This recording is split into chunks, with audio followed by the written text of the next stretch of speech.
Welcome in, everyone. Dan McGuire with Right at Home and Home Care and Assistance.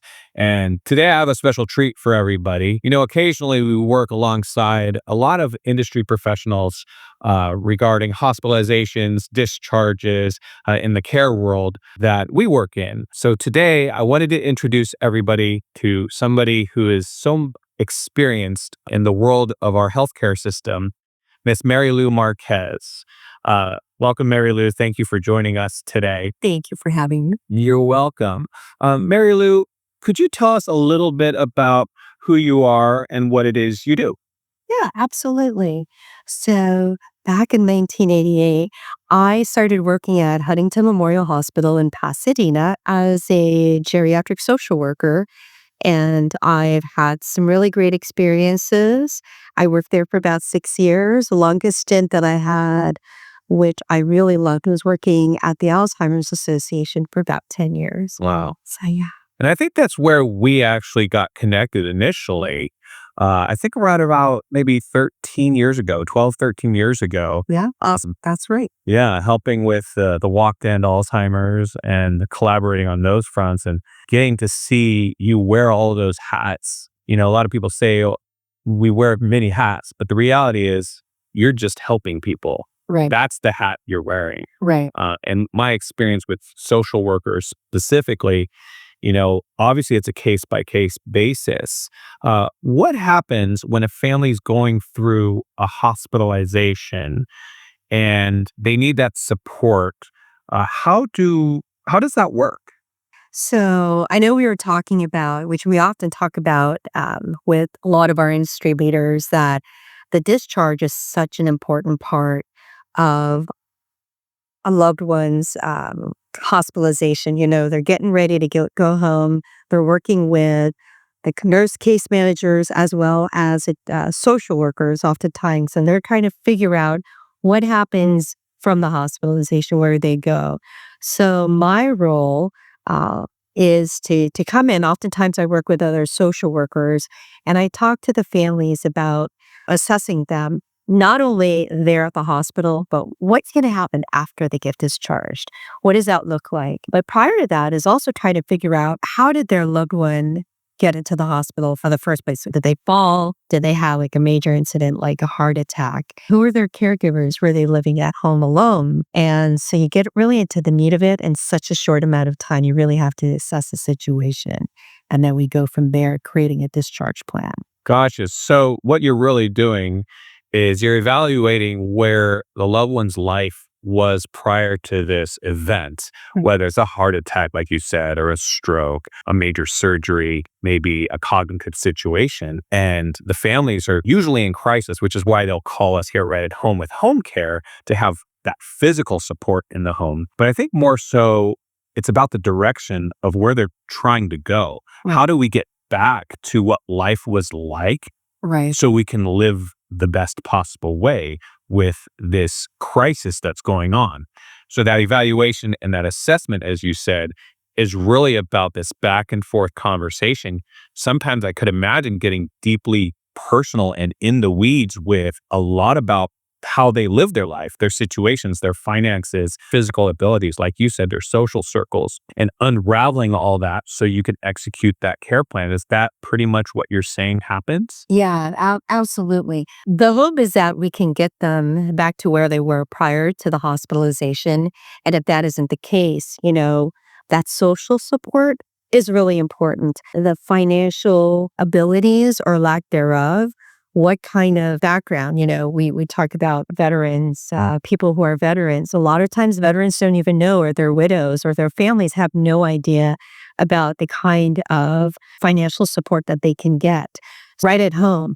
There's a differentiation between home care and home health, or a combination of those services. Those are things that I'm having to talk to the family about. And oftentimes, as you know, families have no idea. It's already horrible enough that they're in the crisis mode, but then they have to take in all this information. And luckily, it seems like it's just a short amount of time because they're kind of figure out, okay, discharge. But what people like yourself, you and I, we create these plans that aren't just going to be given to them at the hospital, but, we're there to walk them through what that path is going to look like. That's amazing. And I will touch on what you said. In the home care world, we're in that private sector. Right. In the medical world, there's so many different aspects to it, whether it's home health service, a hospice and palliative care service, physical therapists, occupational therapy, vocational therapy, which all fold into this crisis of what's going on and who helps you navigate that. And that's why I really wanted to bring MaryLou in front of you all today so you can see that there are people out there, experienced people who we can trust right here in your own community that you can lean on to get that understanding of those pathways and what that support system can be for your family so you're not going backwards. Right. The direction is always how do we get back to where we were or the best self we possibly can be. And I know when I first started in the home care world, I thought ALS was activities of living services, and that's not what that is. And understanding the different dementia diagnoses, we help so many individuals with many forms of cognitive diagnoses. Alzheimer's being the primary one, so we have a lot of support with them, and we just want to understand where we need to go when life just hits us hard. Right. And having quality social work out there to lean on is everything. Because at the end of the day, when we get phone calls for service, we have to typically answer questions about their livelihood, things that are outside the scope of what we specifically do. So what I like to do is make sure that I bring people closer to our circle of influence and people who can educate families as well as those resources to call upon in that time of crisis. So when somebody goes through that assessment, you get that plan, you understand what they need, you get all the services lined up. How long does that typically take for a family? Once you've had all of those things kind of come to fruition, how long is that journey with you specifically with that family in that moment? So initially, as you mentioned, when we're talking about, the initial assessment, but once, let's say that the patient gets discharged home. So now we're bringing the services that we discussed. And it's not just, okay, great, the services are now in place. Have a great day. Good luck. As someone like myself, and there are geriatric care managers out there, what I want to do is also make sure that those are the right services that are in place.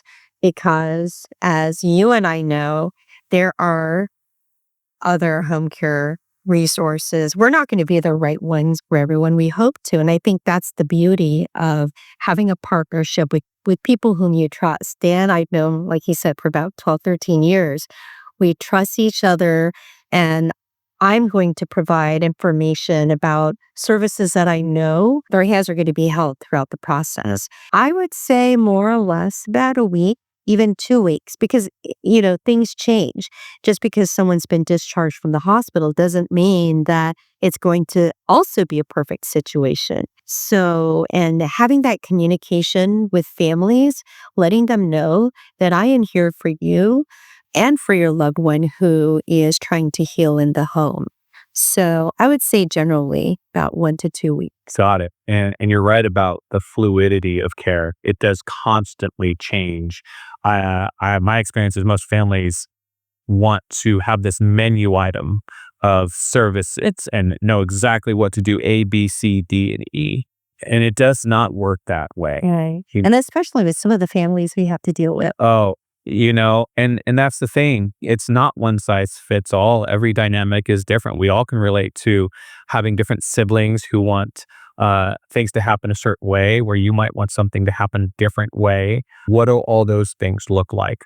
So the reality is, to wrap a nice big bow on this, is really executing an overall plan, but within that plan, knowing who to talk to help you execute that direction. So the pathway to your improvement and your well-being gets to where we need it to be. Right. So that being said, obviously, Mary Lou, you're amazing. Being a social worker for all of us, what is the best way to get in touch with you specifically if somebody needed your help?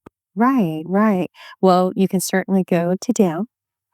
He has all my contact information, but you can call me on my work cell. It's 213-944-8049. But as I mentioned, Dan has all my contact information and he would be the person to go to first. Thank you. We would definitely provide those resources for you or anybody you know. That being said, our information is always out there.